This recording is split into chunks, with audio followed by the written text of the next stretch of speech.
OECD의 발표에 의하면 한국은 세계에서 가장 노동시간이 긴 나라입니다.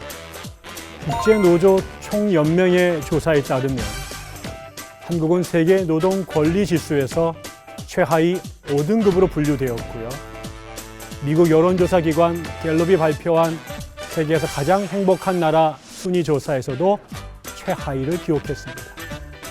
즉, 한국의 노동자들은 세계에서 가장 열심히 일하지만 정작 권리는 보장받지 못하고 불행한 삶을 산다는 것입니다. 그렇다면 역사 속에서 교회는 노동에 대해 어떤 생각과 태도를 갖고 있었을까요?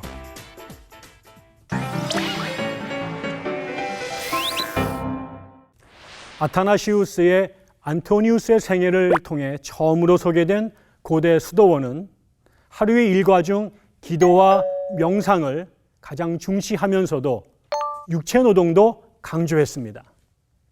당시에는 보통 광줄이나 밧줄, 담요 같은 것들을 만들었는데 그들은 노동을 일하지 않는 자는 먹지도 말라는 성서의 가르침을 따르는 방편이자 생계와 구제의 수단으로 사용했습니다.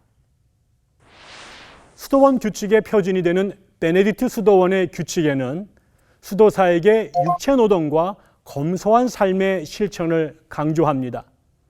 규칙 중 제48장 매일 육체노동편은 다음과 같습니다. 게으름은 영혼의 원수다. 그러므로 형제들은 일정표에 따라 육체노동이나 거룩한 독서에 참여해야 한다. 이것은 다음과 같이 배우라는 것이 좋겠다.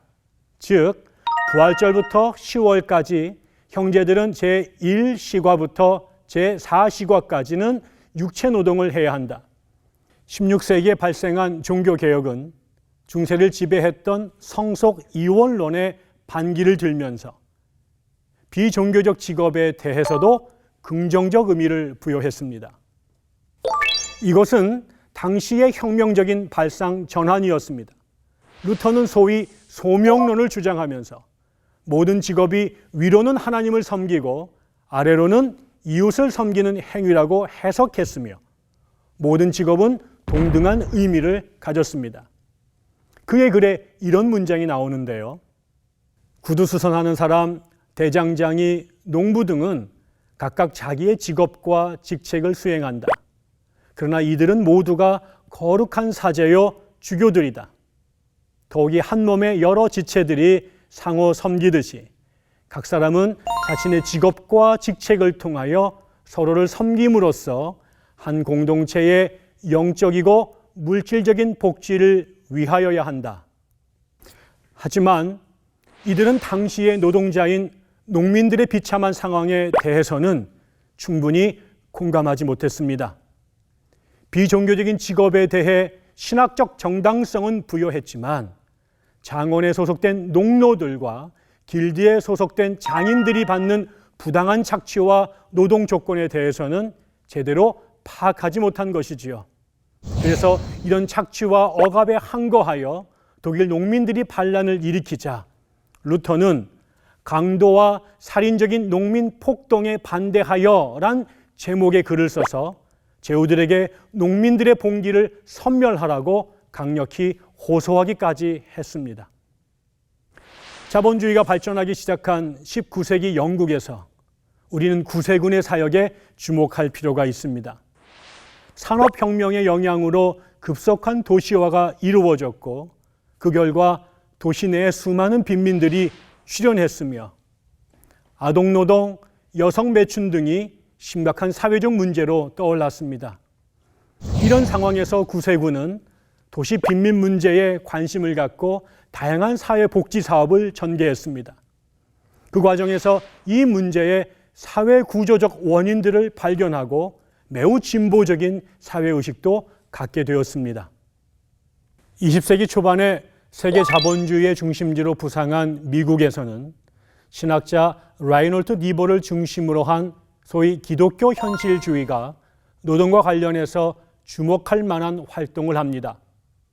미국 최고의 신학자로 평가되는 니버는 13년간 미시건주 디트로이트의 베델 교회에서 목회했습니다.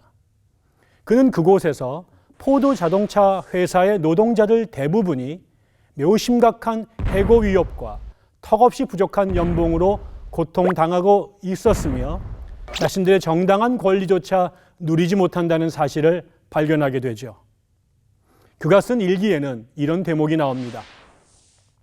우리는 오늘 거대한 자동차 공장 한 곳을 방문했다. 노동자들은 지쳐 보였다. 이곳에서 육체 노동은 매우 힘들고 거의 노예 생활과 다름없었다.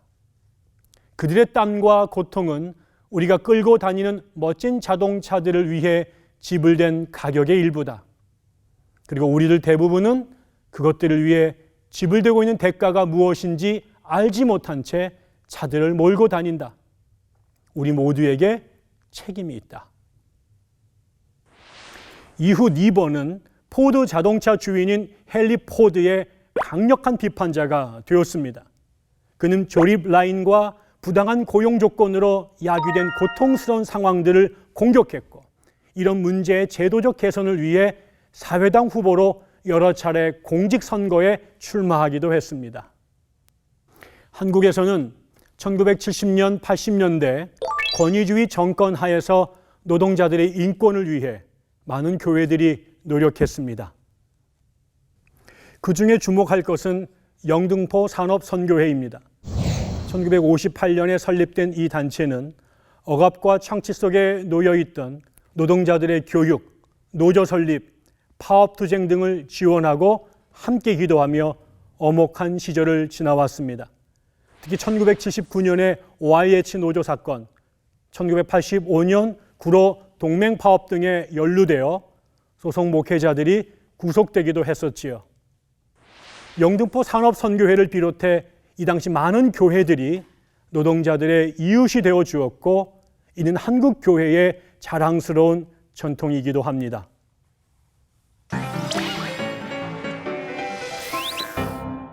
생존을 위해 노동을 할 수밖에 없지만 노동에 종속되어 인간성을 상실해선 안 될 것입니다. 한국 사회처럼 자본주의가 극단적으로 발전한 나라에서 또 분단으로 인한 이념 갈등과 노사 간의 계급 갈등이 극심한 나라에서 노동은 삶의 현실이자 불편한 주제입니다. 따라서 교회는 노동 문제를 이념의 문제가 아니라 삶의 문제, 더 나아가 신앙과 신학의 문제로 이해하고 접근해야 합니다. 그럼으로써 노동의 숭고한 가치를 확보하고 노동을 둘러싼 사회적 갈등의 해결을 위해 선하고 지혜로운 중재자가 되어야 할 것입니다.